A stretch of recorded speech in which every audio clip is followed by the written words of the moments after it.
On Friday's episode of the Locked On Fantasy Hockey Podcast with Flip and Steel, we are diving into Friday's DFS and big betting board, but also for a first time ever, we have Mr. Josh Wegman of theScore joining us as our first ever guest. You're Locked On Fantasy Hockey, your daily podcast on fantasy hockey. Part of the Locked On Podcast Network, your team every day.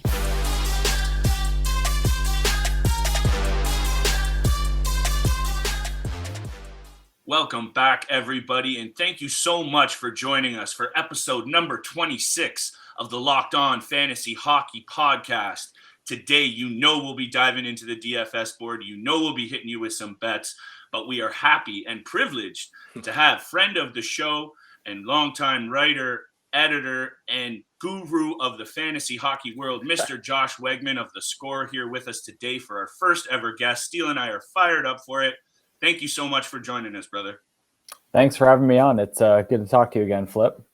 It's been too long, my friend, too long. And, Steele and I just got this going. We're doing fantasy. We're talking hockey every night. And I figured who better than my good pal, Josh Wegman, who honestly is a longtime fantasy hockey guru. So I'm putting you on the spot today, brother, for sure. Steele is as well. Steele, why don't you start us off with a question for our pal, Josh Wegman? Josh, really happy to have you here. Flip and I have been talking about getting our first guest on the podcast, so really happy that you could be here with us. Flip and I, we were discussing a couple episodes ago, Jake Debrusk has really shown some highlights in the last week, playing on that top line with Brad Marchand, Patrice Bergeron, 9 points in 6 games for him.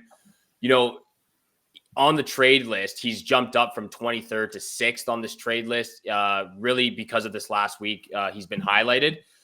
Where do you think that he could potentially go if he were to be traded? Would Boston consider even keeping him now at this point? And what would that mean for his fantasy value? I think they could consider keeping him at this point, considering how well he's played with Marchand and Bergeron. I mean, what 2 players to play with right there on the top line. So no one better to showcase on with than putting them with Marchand and Bergeron. But I do still think he could be traded. I know there was the report yesterday that they're working on an extension that could help make it easier to facilitate a trade, because right now I think his qualifying offer would be $4.5 million almost. So some teams might not want to pay him that next year, given that he's had a rough couple of years here, even though he's playing better lately. But I could still see him being one of the main pieces in a trade if Boston's trying to get back a more proven top 6 forward, like maybe JT Miller or a Claude Giroux or a Thomas Hertl, someone like that. So San Jose, Philly, and Vancouver are all 3 places I could see him. And I know he's always tied to Edmonton because he's from there and his dad played for the Oilers. So that's always a possibility as well. Yeah, it's you mentioned it, I think, this week on Twitter, their move to showcase him. And it's interesting because, I mentioned it earlier in the week that he's one of those guys that, he hasn't performed offensively, but he does a lot of those little things like getting into those dirty areas. And those are the kinds of guys that teams want for their playoff push. But what I wanted to ask you, Josh, is the Bruins are always almost active at the deadline. It seems they always add at least over the last, handful of years, Taylor Hall, Coyle, whoever it is that they add to just, bolster the push for the playoffs. If they don't move DeBrusk, do you see them just making any straight up additions of any kind? Yeah, I could see it. I mean, especially since Bergeron's in the last year of his deal. I mean, I would assume he re-signs there, and Boston always seems to get their players to re-sign for below market value. So it's hard to imagine him playing anywhere else. But I think given the way Bergeron is literally having one of his best seasons, I think you still have to go almost all in and try and win while Marchand and Bergeron and that core is still producing at a high level.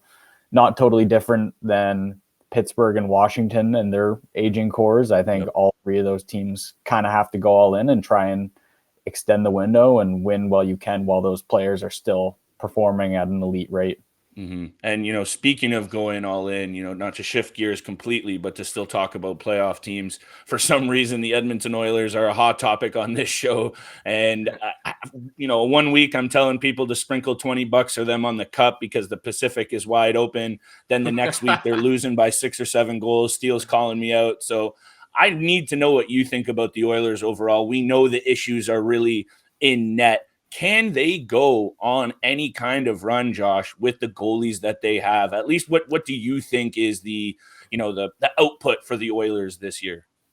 I know Mikko Koskinen has played really well lately. It's something like a .930 save percentage in his last 9 games or something, but I have no trust in him. And I know goalies are like voodoo. They run so hot and cold, but come playoff time in a series, even if they get the second seed there and they're playing someone like LA, or they could play Vegas in round 1. I just can't trust Mikko Koskinen in a playoff series. And I know Mike Smith has been really good historically in the playoffs in his career, but I also still can't trust him in a postseason series at this stage of his career. So I still think the Oilers will try and add a goalie at the deadline. I don't know if it'll be Fleury because maybe the price is too high, or Fleury has some no trade protection there, so he might not want to go to Edmonton. But I could see them going for someone like Braden Holtby, since he'll probably be a little bit cheaper.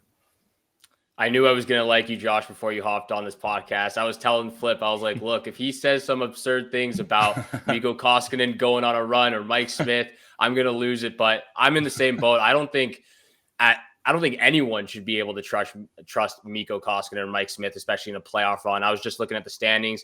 Edmonton's not even a wild card spot right now. Like it's most likely they're going to make the playoffs. But again, there's a big playoff race in the Western Conference divisions right now. But you're right. They got to make a trade for a goalie. It might not be Marc-Andre Fleury because the cost is too high. He did fall down in the trade list. I think he's at like number 26. But again, a guy like Braden Holtby, I think Alexander Georgiev has jumped up. He's at like number 8 on the list as well. But I have no faith in Koskinen or Smith. Yeah, no, absolutely. Koskinen's just too hot and cold. He just hasn't been able to do it for a sustained stretch of time. And when you're in the playoffs and playing the best of the best, I can't put my faith in him to get it done. Especially since their defense is a little bit leaky too. Oh, yeah, for sure. And Braden Holtby just feels like a very Edmonton Oilers-esque move, a bit of a Band-Aid situation there when, goalies, whether it's fantasy or real hockey, are obviously, like you said, Josh, a little bit of voodoo magic when you need them to be. So I think Steele actually wanted to get into a little bit of more of the organizational, fantasy-wise breakdown, Steele. What do you got for Josh? Yeah, well, I figured since we're all big fantasy gambling, DFS guys here, and we've been doing this over the last, decade or so. I think a lot of people kind of forget or, miss out on some key pieces on to what makes a fantasy team great. And I wanted to see what your kind of strategy or key piece would to be when you're drafting your team. Is it, drafting goalies a little bit early, defensemen early, making some big trades early on, trading draft picks? Like, what would you say is the biggest key for making a really, really good fantasy team? I think it obviously all depends on your league format, how many people are in the league, and the categories and all that. But for the most part, I like to build a strong blue line just because I find it super easy to stream forwards. You can find someone who has 4 games, like a second line winger somewhere. And there's always those random goalies that come out of nowhere. So as long as you're active on the waiver wire, you can find like this year's version of Ville Husso or like Jake Ottinger's been really good. I feel like you can always find value in goalies as well, but defensemen are really hard to come by unless you're a bona fide star. And those guys you have to get, in the first at least like 10 rounds of your draft. So I like to build a good blue line early just because it's not easily replaceable, whereas forwards and D can be found on the waiver wire much more easy. Yeah, most definitely. Sometimes, you have to almost get lucky with those first few defensemen. Like the last couple of years, I got lucky with Darnell Nurse in his second big season, and you just, it pays off for you. But I wanted to ask you lastly, Josh, before wrapping this up for you, and thank you so much, man, for jumping on. We really appreciate it. Make sure you check out Josh on Twitter and on the Score app for all your hockey and hockey fantasy needs. But I wanted to ask you about the second half here, Josh. And I think you were talking on TSN radio earlier this week about showing some love to the LA Kings. I was talking about their goaltending duo and how it's underrated. Is there, maybe it's the Kings, but is there a team you have your eye on in the second half that maybe make a little bit of a push here? Maybe a team that you think some people are sleeping on in this second half that we should not write off just yet? Yeah, I think the Kings are definitely one of those teams, especially since they have arguably the best prospect pool in the NHL. And, Doughty and Kopitar are not getting any younger, so they might want to try and win soon. I don't think they're going to be doing anything crazy for just rentals, but as far as players out there with term, I could really see them going after that, like maybe Chychrun. And I mean, Chychrun's in the worst fantasy spot in the NHL right now in Arizona, and I think he's only around 50% owned right now. I know he's been dropped in a couple of my leagues, so if that's a guy who's available, I would definitely try and pick him up or maybe buy low for him on a trade if it doesn't cost too much. Just because if he goes to LA, they don't, other than Kopitar and Doughty, they don't have a lot of stars and household names, but they have 4 really solid lines. They have a pretty good offense. He'd get a lot of power play time and minutes there, so that would be a good fit for him. And I know one of the other more popular destinations for Chychrun is Florida, and wow, if he went there, that would be the perfect scenario for fantasy, just because they have arguably the most dangerous offense in the league. And I know he wouldn't get power play one time with Ekblad there, but his fantasy value would go through the roof, I think, if he wound up in Florida. Yeah, I totally agree, man. Well, that was our first ever guest on the Locked On Fantasy Hockey Podcast, Mr. Josh Wegman of The Score. Like I said, make sure you check him out on Twitter and on the Score platform for all of your hockey fantasy needs. Mr. Wegman, thank you so much for joining us, and I hope we can do this again soon, brother. Hey, thank you for having me on, man. I appreciate it. Yeah, anytime. I'm happy to come on. And what I want to tell you about next, guys, it's Built Bars. They are made with 100% real chocolate. It's delicious. It's low calorie. It's high protein. It's everything you want for a little shot of healthy energy before or after the gym. Steele likes them as a late night snack. Hit up built.com, scroll down the macros chart. You'll be blown away. I mentioned all the tastiness of these bars, but they're also good for you. 130 calories, 4 grams of sugar, 4 net carbs. What is there not to love about that? Especially when you compare it to those doo-doo candy bars that run you 240 calories and a ton of sugar. We know this. We also know mint brownie, coconut almond are some of their top flavors. Don't slip. They are all delicious. New flavors are coming out all the time, every couple of months, so do not miss out. If you can think of a good flavor, they will make it. At Built, they are all about the taste. They make it delicious first and figure out how to make it healthy after. I don't know how, but they pull it off every time. Go to Built.com, use promo code LOCK15, and get 15% off. Thank you for making Locked On Fantasy Hockey Podcast your first listen every day. Make your second listen Locked On Now podcast, nightly recaps of every NHL game. You don't want to miss the highlights. It's awesome. You get the highlights and analysis from our local experts. It's free and available wherever you find your local podcast, just like this podcast right here. So make sure you go subscribe, go follow us. Flip and I appreciate all the support out there. Thank you so much for all the support. With that being said, it's now time for DFS selections, Friday night's games. 7 games on the schedule for Friday night to start the weekend. I'm looking at that Minnesota Wild Buffalo Sabres game. I know I said I was taking the Philadelphia Flyers against the Wild, but, against the Buffalo Sabres, you got to take the other team. I picked the Toronto Maple Leafs on the puck line. They lost 5-1. It didn't work out for me then. I'm going to bounce back a big way with the Wild for my DFS selection. So I got to go with some top dogs on that top line, Kirill Kaprizov and Ryan Hartman.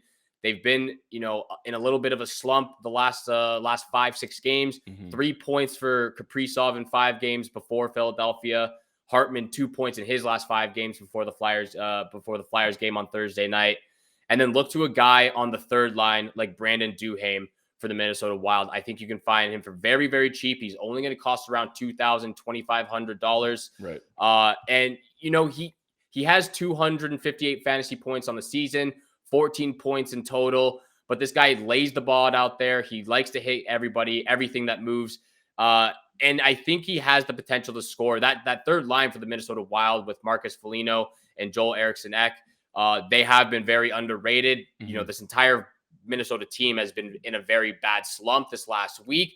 But I think against the Buffalo Sabres, they can bounce back and get back into the win column. We haven't talked a ton about a guy like Marcus Foligno, despite talking about the Minnesota Wild seemingly at length, because he's had a very good fantasy season. And I'd say overall just a good season. But if you're in a banger league or you're in a league with blocks, anything like that, this guy fills out the entire stat sheet. And he's also a valuable DFS target for cheaps. So if you're looking at the Wild, you know me, I'm always saying, look down the lineup, have a look at Marcus Foligno. And as much as I understand where you're going with this deal, I also think there's some value in the Buffalo Sabres guys. Yeah. We know that they just came off of a big win. We've talked about them a lot. The Alex Tucks of the world, he's getting a couple of points seemingly every single night. You've talked about Skinner, having a really resurgent season. And Tage Thompson's for real. So, if you're not going to go too hard on the Wild, I would also stay with this matchup that until the Wild turn it around, we know Buffalo is going to be in high-scoring games left and right. We know this. But until the Wild turn it around, I think you can count on them to continue to be allowing in a bunch of goals as well. So stay away from the goalies in this matchup, but I would say you could find some value in both teams still. I don't know what you think about that. No, I love where your head's at, and that's exactly where my head is for this segment. There's a ton of games out there for Friday night. A lot of, expensive players going to be playing. Yeah. So this episode, we're going to be showcasing some guys under the radar, guys you can find for cheap, so you can spend most of your money on those top tier guys. Love it. I'm looking at that Blue Jackets versus the Kings game for Friday night as well. Okay. I'm going to continue going with Patrik Laine. He's been absolutely dominant so far in 2022. For the last 2 months, he's been on an absolute tear, continuing to score goals, continuing to set up his line mates as well. But I'm also going to be looking at players on that second line who are not going to be expensive. Jack Roslovic, he's got 5 points in his last 4 games. Yep. Very under the radar. He's been playing hot. a lot better. He's been a lot better recently. And then a guy like Oliver Bjorkstrand, 4 points in 4 games for him. He's, obviously a lot better than Roslovic. But again, he's going to be very, very cheap compared to a guy like Patrik Laine or anyone else. And then I'm going to add Andrew Peeke on the blue line, a very subtle addition for this Blue Jackets team. Yeah. He's only got 10 points on the season. He doesn't do a lot offensively. He can chip in, from time to time, but it's in the other categories that he's going to get most of your points. 129 hits on the season, 115 blocks. He keeps on racking up these categories. And then so far, I've loved what he's done so far this year with the Blue Jackets, who are continuing to find a playoff spot right now. Yeah, and that's a couple of really intriguing points that you highlighted there, Steele. That's a very underrated season for him. So, and the Columbus Blue Jackets have come on strong and have looked like a completely different team in the second half. I know they still, lost a couple of games. They're not undefeated or anything, but, we've mentioned it a couple of times. Laine needs to carry that team. The offensive makeup of that team, there are no superstars except for him. And look at him go now and watch Columbus go. So who knows? Like at the end of the day, they're one of those teams that you can't really put a finger on what their overall strength is, but maybe they're one of those pesky little teams that you definitely don't want to face as like a top seed in a wild card situation.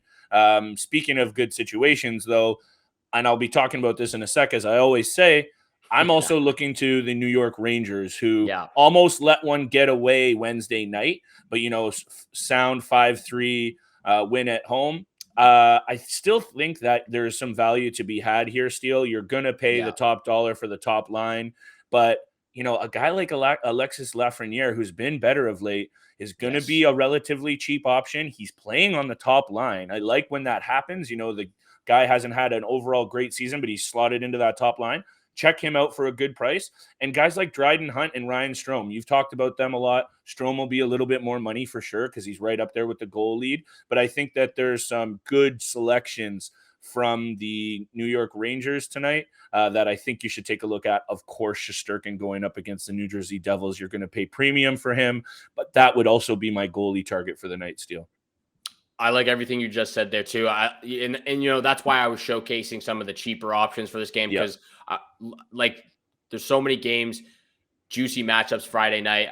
Pittsburgh Penguins versus the Carolina Hurricanes. You mentioned it, the Rangers versus the Devils, Tampa Bay Lightning versus the Detroit Red Wings. There's a lot of top tier players. So of course you can go and find expensive players, in any of those games. But if you're going to have to find guys who are on the cheaper end to fill out the utility spots, if you're going to be spending some high premium prices on those top tier players. So again, Andrew Peeke, Oliver Bjorkstrand, Jack Roslovic of the Blue Jackets. You mentioned it from the Buffalo Sabres as well. You can find some cheap, valuable options there as well. Mm-hmm. I'm going to get into the Rangers Devils for my big time bet segment. Me too. And where you can place those bets is betonline.net. Football might be over this season, but basketball and hockey are in full steam for both pro and college hoops and puck. BetOnline has you covered this season with more props, odds, and lines than ever before. BetOnline has up-to-the-minute info on pro and college hoops, NHL, boxing, UFC, along with live real-time updates of current games. BetOnline, where the game starts. Thank you for making Locked On Fantasy Hockey Podcast your first listen every day. Don't forget, we are free and available on all platforms, which also includes YouTube. So please make sure you smash that subscribe, smash that follow button. Flip and I appreciate the support out there so much. You have no idea how much it means to us. We're just getting started here. We're absolutely tearing it up for the Fantasy Hockey Podcast. Flip, you've been on a roll with your bets, the locks of the nights. Thank you. The DFS selections too. You've been bouncing back in that category as well. Thank you. Rangers versus Devils. I know you've got money in this game. I've got money in this game. I'm taking the Rangers and Devils over 6 goals. It could easily go up to 6.5, but as of right now, it's at 6. Mm-hmm. That's where I'm placing my first bet. Listen, one game usually jumps off the page for me as either one that I like one way or the other for an over or an under. Usually over, you guys know I've talked about it. My under track record isn't the greatest. Let's not go down that rabbit hole, but I will say this. This is one that jumps off the page as a high-scoring tilt. Both teams have been involved in a ton of high-scoring games of late as well. Yeah. Let me hit you with a couple of quick stats. The total has gone over the number in 6 of New Jersey's last 7 games at Madison Square Garden. Plus, the last 3 games between these two take this in. 7 goals, 8 goals, and 9 goals for a total of 24 total goals over 3 games. I'm not going to talk too much more about this one.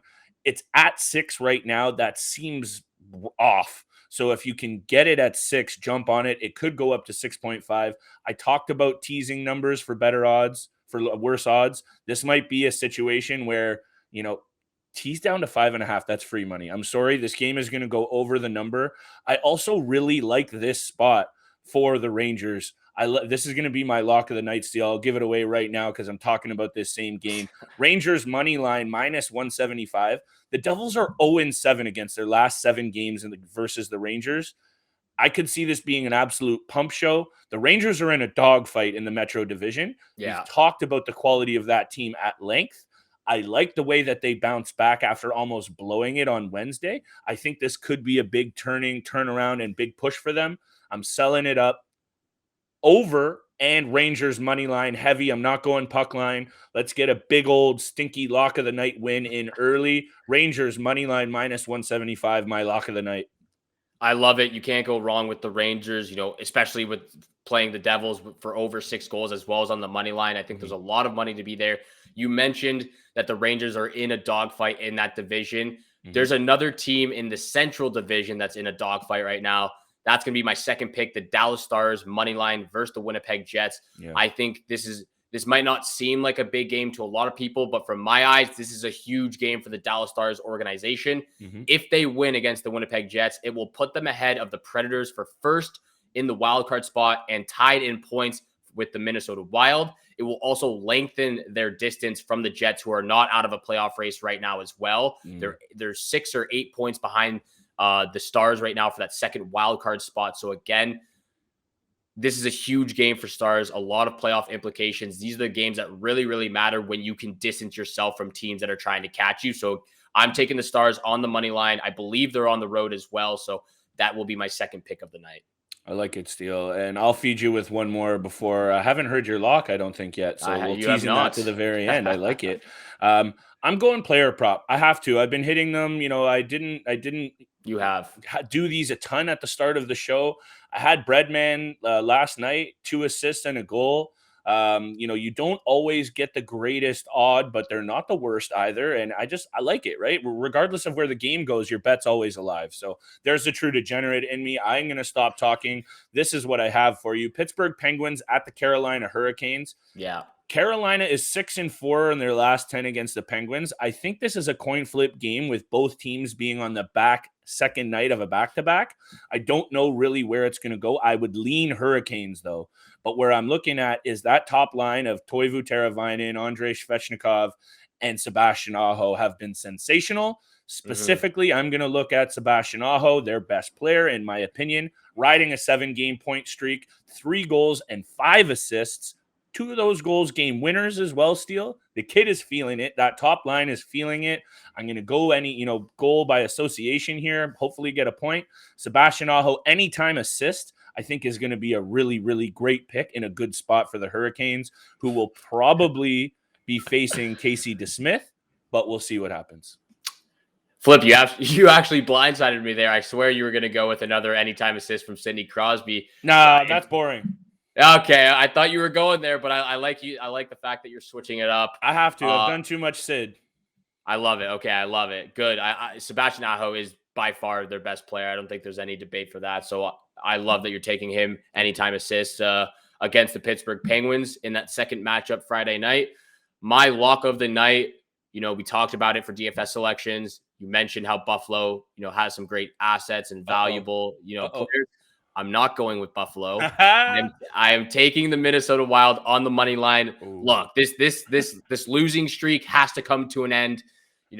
We are recording a day before, so we don't know what's happening against that Philadelphia Flyers matchup, but it doesn't matter. This needs to stop right now if they want to be a true contending team in the playoffs. No, that's true. Minnesota on the money line. That will be my lock of the night, Flip. Okay. All right. Well, you heard it. Steele's lock, mini money line, and I'm going Sebastian Aho anytime assist as my other pick, but my lock is Rangers money line -175. Love it. We're both taking money lines. We have been doing a lot of player props for lock of the nights as well as puck line, but I'm going to play it safe because the last time I did the puck line with the Toronto Maple Leafs didn't pan out for me, but love to hear it. We're both taking the money line for locks of the night.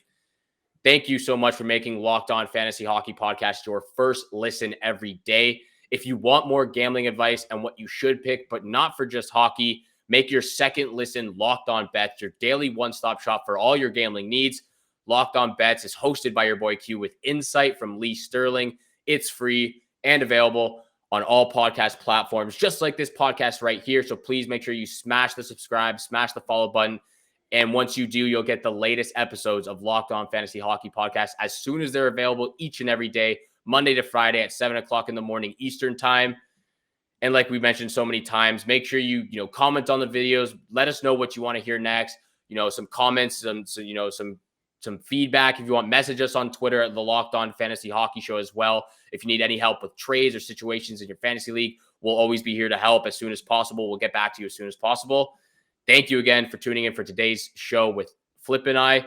Have a great day. Good luck with all your bets, and we shall see you back here again on Monday. Peace.